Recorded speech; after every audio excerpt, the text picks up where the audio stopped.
ഞെട്ടിക്കുന്ന തട്ടിപ്പ് വാർത്തയുമായി ബന്ധപ്പെട്ടാണ് സ്കൂട്ടർ തട്ടിപ്പ് കേസിലെ മുഖ്യപ്രതി അനന്തു കൃഷ്ണന് ഉന്നത രാഷ്ട്രീയ ബന്ധമെന്ന് റിമാൻഡ് റിപ്പോർട്ട്. തട്ടിയെടുത്ത പണം ധനകാര്യ സ്ഥാപനങ്ങളിൽ നിക്ഷേപിച്ചു, ബന്ധുക്കളുടെ പേരിലും പണം കൈമാറി. 2 കേസുകളിൽ കൂടിയാണ് പ്രതിയുടെ അറസ്റ്റ് രേഖപ്പെടുത്തിയിരിക്കുന്നത്.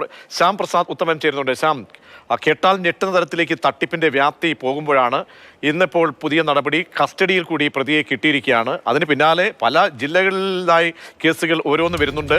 ഈ റിമാൻഡ് റിപ്പോർട്ടിൽ അടക്കം പറയുന്ന കാര്യങ്ങൾ എത്രത്തോളം പ്രസക്തിയുള്ളതാണ്? പ്രത്യേകിച്ച് ഈ രാഷ്ട്രീയക്കാരെ കേന്ദ്രീകരിച്ചുള്ള ആരോപണങ്ങൾ, സാമൂഹ്യ പ്രവർത്തകരെ കേന്ദ്രീകരിച്ചുള്ള ആരോപണങ്ങൾ, അതൊക്കെ വരുമ്പോൾ എത്രത്തോളം ഗൗരവത്തോടുകൂടി അവരിലേക്കൊക്കെ എത്തുന്ന തരത്തിലേക്ക് കാര്യങ്ങൾ പോകുന്നുണ്ട്? റിമാൻഡ് റിപ്പോർട്ടിന്റെ പൂർണ്ണരൂപം എന്താണ്?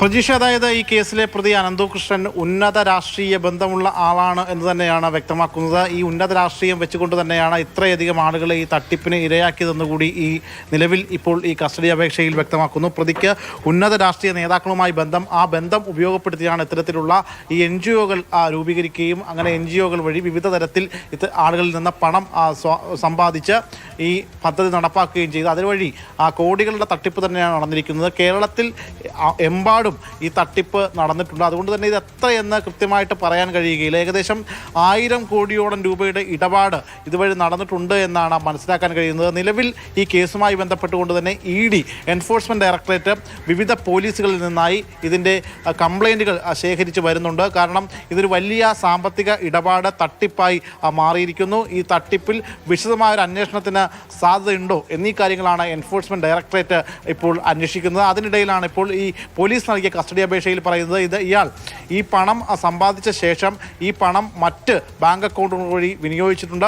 ആ കാര്യങ്ങൾ പരിശോധിക്കണം. അനന്തു കൃഷ്ണൻ ഏകദേശം 19ഓളം ബാങ്ക് അക്കൗണ്ടുകളുണ്ട്. ഈ 19ഓളം ബാങ്ക് അക്കൗണ്ടുകൾ നിലവിൽ മരവിപ്പിച്ചിട്ടുണ്ട്. അതിലൂടെ പണം ട്രാൻസ്ഫർ ചെയ്തിട്ടുണ്ട്. കൂടാതെ ബന്ധുക്കളുടെ അക്കൗണ്ടുകളിലേക്കും പണം വകയിരുത്തിയിട്ടുണ്ട്. മറ്റൊന്ന്, ഇയാൾ ഈ പല ഇടങ്ങളിൽ നിന്നായിട്ട് സ്ഥലം വാങ്ങിക്കൂട്ടിയിട്ടുണ്ട്, പ്രോപ്പർട്ടികൾ. അതും പല ബിനാമി ഇടപാടുകളുടെ പേരുകളിലൂടെ ഇയാൾ സ്ഥലം വാങ്ങിയിട്ടുണ്ട്. അത്തരം കാര്യങ്ങളിലൊക്കെ വിശദമായൊരു അന്വേഷണം നടത്തേണ്ടതുണ്ട്.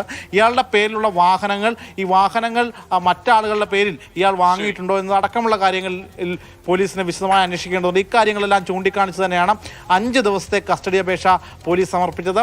അതുകൊണ്ട് തന്നെ 5 ദിവസത്തേക്കും നിലവിൽ ഈ അനന്തുവിനെ കസ്റ്റഡിയിൽ വിട്ട് നൽകിയിട്ടുണ്ട്.